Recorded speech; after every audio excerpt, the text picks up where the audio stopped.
अंधी सास की चालाक बहू। लो कर लो बात, शिव मंदिर का शंख भी बज गया। इसका मतलब सुबह के 7 बज गए हैं, लेकिन अभी तक नाश्ता नहीं आया। अरे बहू, ओ पूनम बहू, अरे इस अंधी बुढ़िया को इस जन्म में नाश्ता नसीब होगा कि नहीं? कल रात को भी फुलके जला दिए थे, कुछ मजा नहीं आया था खाने में।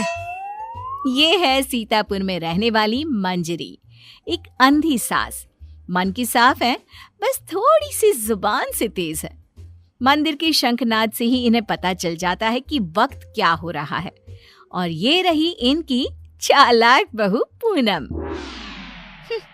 अच्छा हुआ जो मैंने ऑनलाइन ऑर्डर कर दिया सब कुछ, वरना ये बूढ़ी लाठी मेरी छाती पर मुंह दलने लग जाती। अरे बहू, तू घर में है भैया, चल बसी। हाय राम, ऐसा न कहो सासू माँ, दिन में एक बार तो भी माँ सरस्वती जुबान पर बैठती हैं। अरे नहीं नहीं, तुझे कुछ ना होगा। खुशबू तो बड़ी अच्छी आ रही है। ऐसा कौन से पंच पकवान बनाए हैं आज तूने?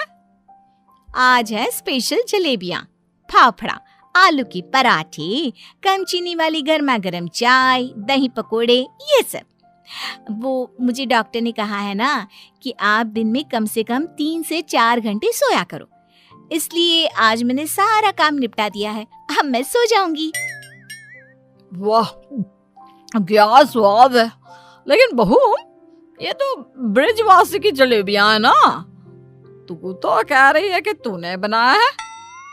दरअसल वो मैंने ब्रिजवासी काका से रेसिपी पूछ ली थी। अच्छा मम्मी जी, मैं आती हूँ अभी, जरा वो दूध गैस पर तेज आंच पर रखकर आई हूँ ना। पूनम फौरन ही वहां से उठकर रसोई में भाग जाती है। मंजरी को फिर भी पूनम पर थोड़ा शक आता है।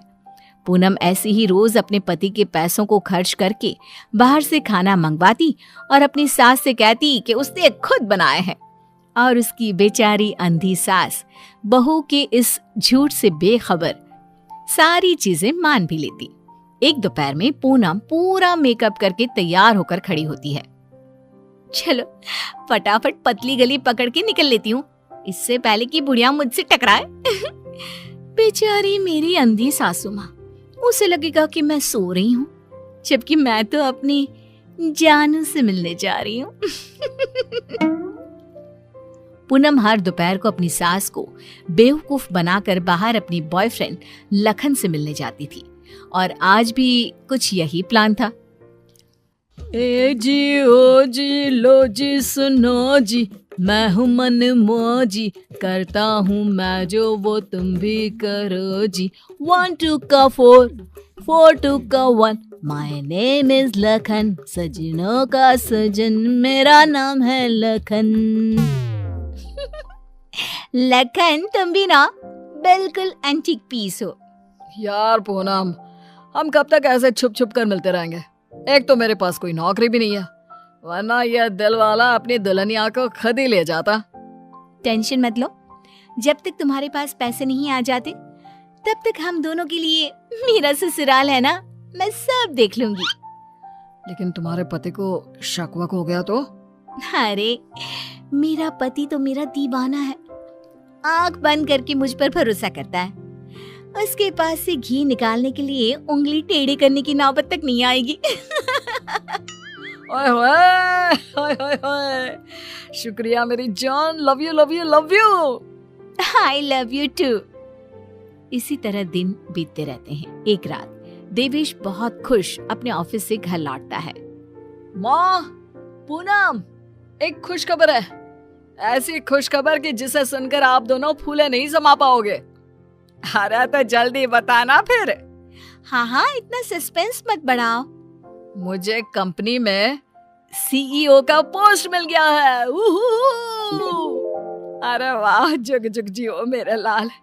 अब तो एक बड़ा माखन का कनस्तर चढ़ाऊंगी भोग में अपने कान्हा जी को। वाओ, मतलब अब 2 गुना 3 गुना 4 गुना पैसा होगा और हमारी तिजोरी में साल के 12 महीने दिवाली होगी। वाह वाह वाह वाह, कांग्रेचुलेशंस देवेश। Thank you. लेकिन इस खुश खबर के साथ साथ एक और बात भी है। मुझे कल सुबह ही मुंबई के लिए रवाना होना होगा। बिजनेस मीटिंग है, लगभग 1 हफ्ते तक वहीं रहना होगा। क्या? ये तो कितनी अच्छी बात है। मेरा मतलब है कि आप मुंबई घूम भी लेंगे। कहते हैं ना, रात में मुंबई की सड़कें और नजारा काफी सुहाना होता है। वाकई में, ले जा इसे भी अपने साथ। अब मैं तो ठहरी अंधी। डॉक्टर ने कहा है रोशनी कभी भी आ सकती है, लेकिन मुझे तो ना लगता कि इस जन्म में आएगी मेरी आंखों की रोशनी। कैसी बातें करती हो सासू माँ आप भी। मैं भला अपनी सास को छोड़कर कहीं जाऊंगी क्या? अगर मैं चली गई तो आपकी सेवा क्या पड़ोस की मीना करने आएगी? देवेश, तुम आराम से घूम कर आओ और मेरे लिए एक अलग से सूटकेस भर के तोहफे लाना। इसे तो बस तोहफे ही दो, चाहे वो तीज हो, त्योहार या कोई और आम मामूली सा दिन। बस तोहफे तोहफे तोहफे। बिल्कुल पागल है ये। अरे, मैं तोहफे मांगू तो आपको क्या दिक्कत है? आप भी मंगवा लो ना। देख देख देवेश बेटा, कैसे कैंची की तरह तेज चल रही है इसकी जुबान। अरे आप दोनों शांत बैठ जाओ, मैं आप दोनों के लिए ढेर सारे तोहफे लाऊंगा बस। देवेश अगली सुबह मुंबई के लिए निकल जाता है। इसी बात से खुश होकर पूनम सोचती है, रास्ते का कांटा तो साफ हो गया है। अभी मैं चुपके से मेरे लखन को घर पर भी बुला सकती हूँ। इस अंधी बुढ़िया को तो कानों कान भनक भी नहीं लगेगी। पूनम अब रात को चुपके से पीछे के दरवाजे के जरिए लखन को घर पर बुला लेती है।